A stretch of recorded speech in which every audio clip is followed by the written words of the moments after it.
She trusted the pills for 20 years. Daily vitamins, calcium, magnesium, whatever the label promised, she took. But then she saw the scan. Margaret had been the model patient. Every morning at 7 a.m. sharp, she'd line up her supplements on the granite kitchen counter like little soldiers preparing for battle. The multivitamin first, the big horse pill that promised energy and vitality.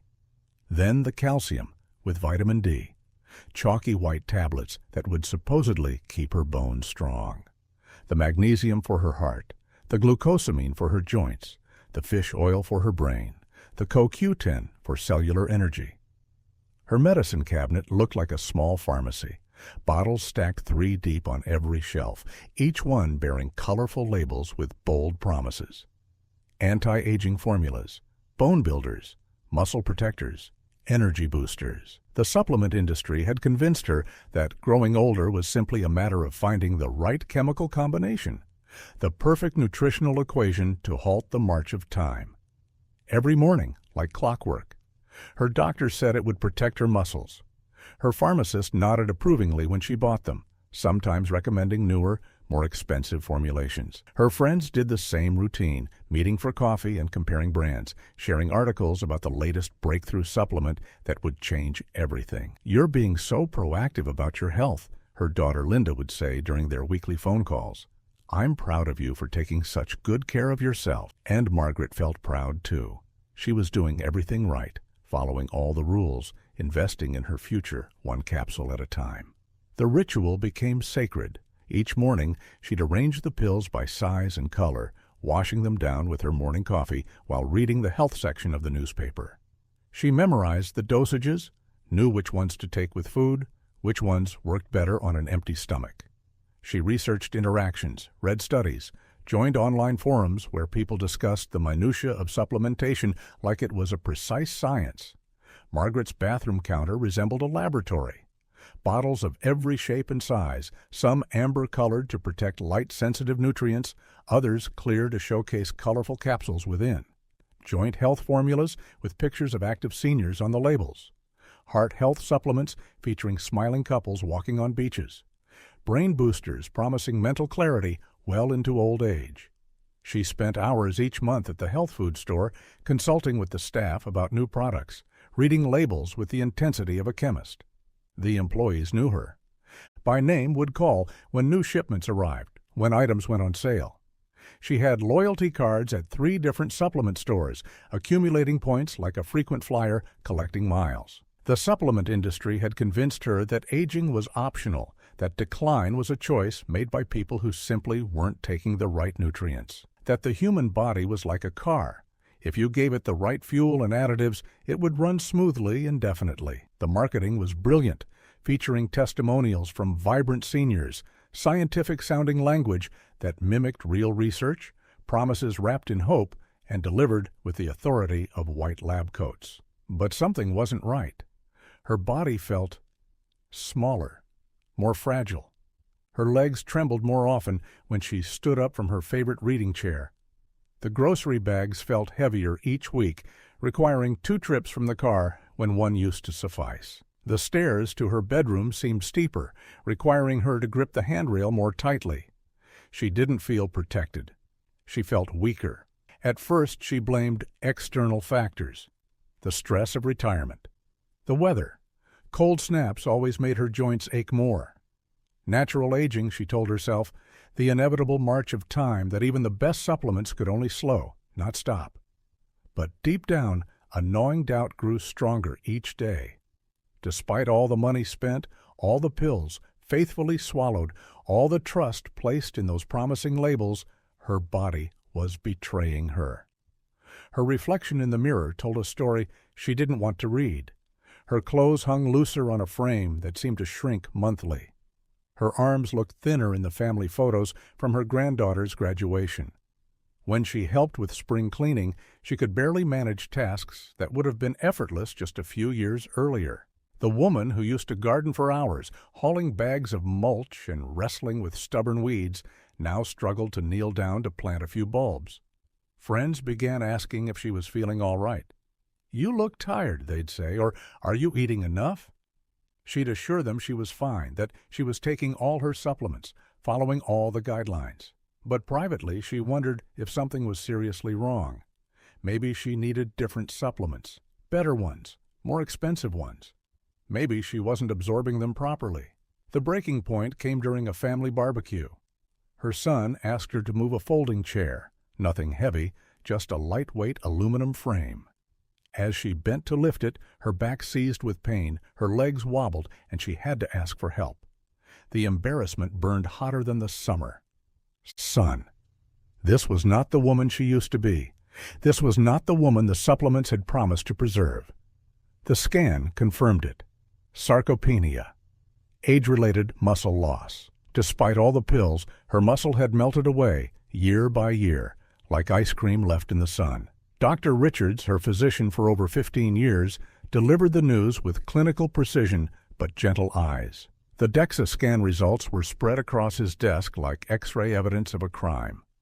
Her muscle mass had declined by 35% over the past decade. Her bone density, despite years of calcium supplementation, showed significant deterioration.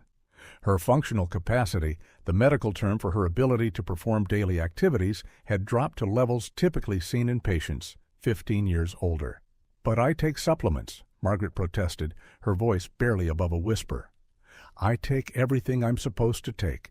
Calcium, magnesium, vitamin D, protein powder. I spend over $200 a month on supplements." Dr. Richards had seen this conversation too many times. Well-meaning patients who'd been sold a bill of goods by an industry that preyed on their fears of aging.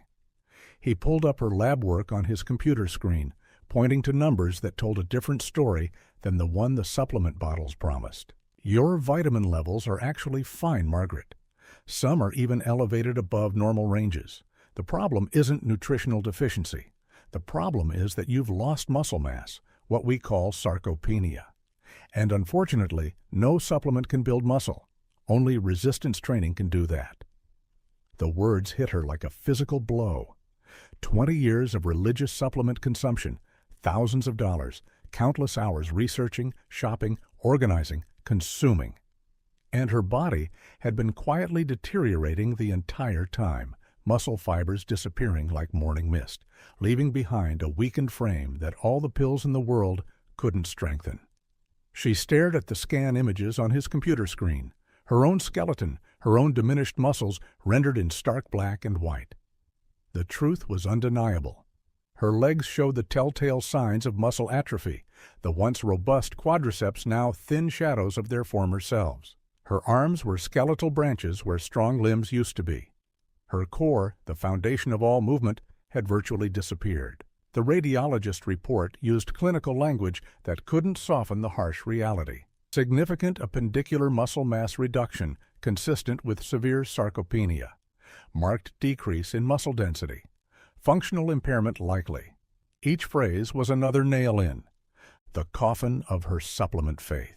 Margaret drove home that day in stunned silence, the scan results burning in her purse like evidence of her own naivety. She'd been robbed, not by a thief in the night, but by her own misconceptions, by an industry that sold hope in capsule form, by a culture that promised there was always an easy way out of life's challenges. That evening, she sat in her kitchen surrounded by the bottles that had been her daily companions for 2 decades. She read the labels with new eyes, seeing through the marketing speak to the empty promises beneath. Supports muscle health didn't mean builds muscle, maintains bone density, wasn't the same as increases bone strength.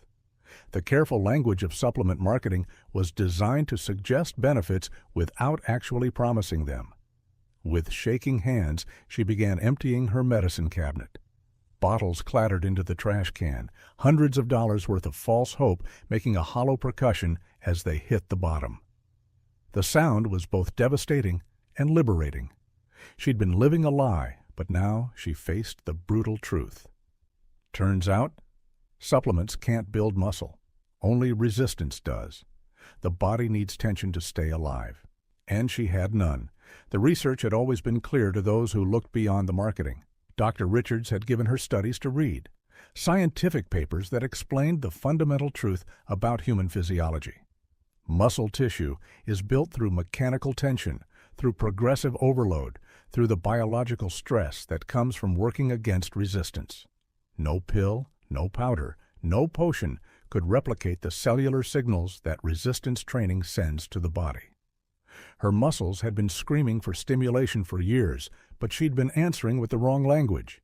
She'd been trying to solve a mechanical problem with a chemical solution, like trying to start a car by adding air freshener instead of gasoline. The human body isn't a chemistry set to be balanced with the right nutrients. It's an adaptive system that grows stronger when challenged and wastes away when pampered. The supplement industry had sold her the most seductive lie of modern life, that there was an easy way out, that aging was simply a nutritional deficiency, that the right combination of pills could replace the fundamental human need for physical challenge. But human bodies are ancient machines, designed by evolution to respond to stress, to adapt to challenges, to grow stronger through struggle. At 79, Margaret stood at a crossroads that millions of older adults face every day.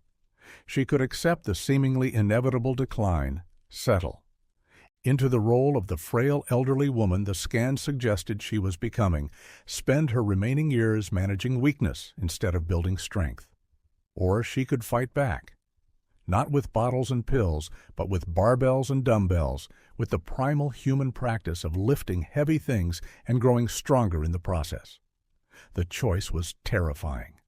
Everything in her culture told her to be careful, to take it easy, to protect her fragile bones and delicate joints. Her friends would think she'd lost her mind. Her doctor might worry about injuries. Her daughter would probably panic at the thought of her elderly mother in a weight room full of young, strong people. But the alternative was worse. The alternative was accepting defeat, watching her body continue its slide into frailty while she stood by helplessly with handfuls of useless pills. So she began, slowly, rebuilding what the pills never could. Each lift became an act of rebellion, of survival. The local gym was intimidating beyond description. Young people moved with casual confidence, lifting weights that seemed impossible for someone Margaret's age to even consider. The clanging of metal on metal, the rhythmic breathing of serious lifters, the mirror-lined walls that reflected her own uncertain image. Everything conspired to make her feel like an intruder in a foreign land. She almost turned around and left 3 times during her first visit. But something deeper than fear kept her feet moving forward. Maybe it was desperation. Maybe it was pride. Maybe it was the memory of the woman she used to be, the one who could move furniture and carry grandchildren and climb mountains without a second thought. The gym's fitness director, a patient woman named Sarah with kind eyes and strong hands, understood exactly what Margaret was facing. She'd worked with dozens of older adults who'd arrived at the same crossroads, scared and skeptical, but determined to fight back against the tide of aging. Strength isn't about the weight you lift today, Sarah explained during their first consultation. It's about the weight you can lift tomorrow compared to today. Progress is progress, whether it's 5 pounds or 500. They started with bodyweight exercises, sitting down in a chair and standing back up, walking across the gym floor, lifting her arms overhead. Movements so basic they barely seemed like exercise, but Margaret's muscles protested even these simple challenges. 20 years of underuse had left her body like a car that had been sitting in a garage. All the parts were still there, but everything had seized up from neglect. The first weeks were a brutal awakening. Muscles that had been dormant for decades screamed back to life with a vengeance. Margaret's entire body ached in ways she'd forgotten were possible. She'd wake up each morning wondering if she'd been hit by a truck, her legs protesting every step, her arms sore from lifting weights that most teenagers could handle with ease. She wanted to quit daily. The voice in her head, the same one that had convinced her supplements were enough, whispered constantly about the dangers of overdoing it at her age. Why not go back to the pills? Why not accept that this was simply what 79 looked like? Why put herself through this torture when there were easier ways to feel like she was taking care of herself? But something remarkable began happening around the 6-week mark. Changes so subtle at first that she almost missed them. She could carry her groceries from the car without setting them down halfway. She stood up from chairs without using her arms for assistance. She climbed the stairs to her bedroom without getting winded. Her body was remembering what it meant to be strong. The transformation wasn't just physical.